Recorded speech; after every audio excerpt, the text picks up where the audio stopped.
Hello and welcome to another episode of Blackboard Wednesday. I'm your host, Jonah. This is where we cover music theory, ideas, concepts, and other tutorials. Today we are going to be covering key signatures and what that looks like with all the sharps and flats. So with that being said, let's get started. Okay, so the basic idea behind key signatures is that instead of just playing in the key of C, which has all white keys, say we want to transpose the song or a piece to another key, say to D flat or G major, those other keys are going to have sharps in them, such as G major has an F sharp. And instead of writing that out every single time you see an F in the music, what we do is we write it at the very beginning of the staff and we represent it by a sharp or a flat symbol. And then it just tells us that we're in a certain key and that for every note, say in the key of G, since there's an F sharp, we'd write one F sharp at the beginning. And then we know for the rest of the piece, every F that we see is going to be sharp and that we're in the key of G. So it just makes it easier to write. That's kind of the whole point of key signatures. So let's break it down a little bit. If we're looking at sharps, it's always going to be in the same order. We're going to write it from F, C, G, D, A, E, and then B. So an easy way to memorize that is fat cats go down alleys eating birds. So if you see, say, four sharps, it's always going to be in the same order. It's going to be the first four: F, C sharp, G sharp, and D sharp. Say if you add a fifth, then it's going to be A sharp, and it always sticks to this order. So once again, one sharp, F sharp, two sharps, C sharp, and so on and so forth. So it kind of makes it easy to memorize, because once you get this down, it never changes.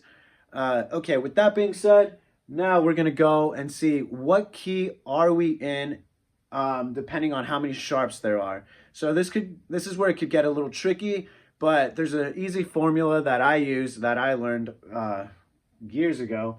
And what it is simply, say you have two sharps, right? So that'd be F sharp, C sharp.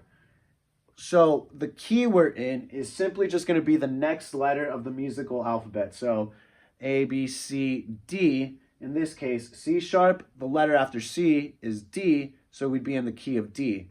So same goes if I add another sharp, that's G sharp. The next letter after G is going to be A. So now we're in the key of A major if there's three sharps, because that's F sharp, C sharp, G sharp. And one more is, let's say we have a D sharp, D sharp, four sharps. So that's F sharp, C sharp, G sharp, D sharp. The last sharp is D sharp. So the letter that comes after D is going to be E. So we are in the key of E major if there's four sharps. So we're going to do a couple of examples. The first one, we're just doing one sharp in the key signature, which means, according to this, one sharp is going to be F sharp. And so the next letter after F is going to be G. So this would be in the key of G major. Right? Okay. And now we're going to move to our next example, and that is, it has four sharps. So what are the four sharps? Well, let's go back to this. 1, 2, 3, 4. So it's going to have an F sharp, C sharp, G sharp, D sharp, and the last sharp is D sharp. So the next letter that comes after D is going to be E. So now we're in the key of E major. And so anytime we're in the key of E major and we see a D, a G, a C, or an F in the music, it's going to be sharp unless it's denoted by a natural symbol, which means it goes back to the natural key, which is just the white key.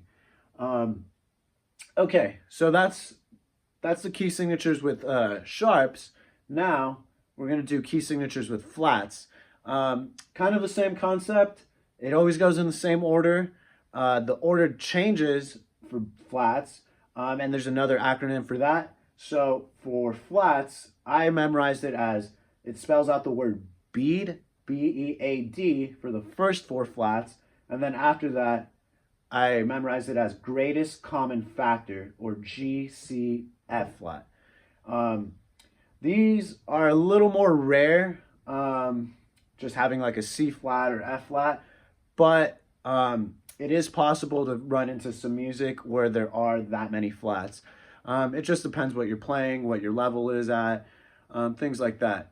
So I know we said with the sharps, it's the next letter after which determines the key that we're in. So if we're in E sharp is the last sharp in our key signature, the next letter after E is going to be F sharp. And so we'd be in the key of F sharp in that case because there's no black key in between E and F. It gets a little tricky once you start adding more sharps, but for the most part, it just kind of goes to the key of B, which would be after A sharp, or yeah, key of B has A sharp in it, F sharp major, and then C sharp major, which is very uncommon, but it is possible. So with the rule with flats, instead of counting the next letter over, say we have 1 flat and we have 1 B flat. Sorry, not the best example because I'll get into the B flat later. Say we have 3 flats, right? So we end on A flat. Instead of going to the next letter after that, which would be B, we simply just go to the second to last flat, which would be E flat. So if there's 3 flats, we'd go to the second to last flat, and that's the key signature we're in. We'd be in E flat major. So, okay, with a couple of examples, like I said, the first flat's always an exception. This one you just have to kind of memorize. If there's 1 flat, which is B flat, the key is going to be F major. That's just something you have to know. There's no way around it. You just kind of have to memorize that one. But for other ones, say this one, there's 4 flats, so we're going to count B, E, A, D, 1, 2, 3, 4 flats, right? D flat is the last flat in the signature. We're going to go to the second to last flat, and now that is telling us what key we're in, which is A flat major. So it could get a little tricky, but okay, say we add another flat here, so that we start with B flat. We're going to go to E flat, which is right here. So this has 2 flats, right? The last flat is E flat. So the second to last flat would be B flat, and that tells us that we're in B flat major.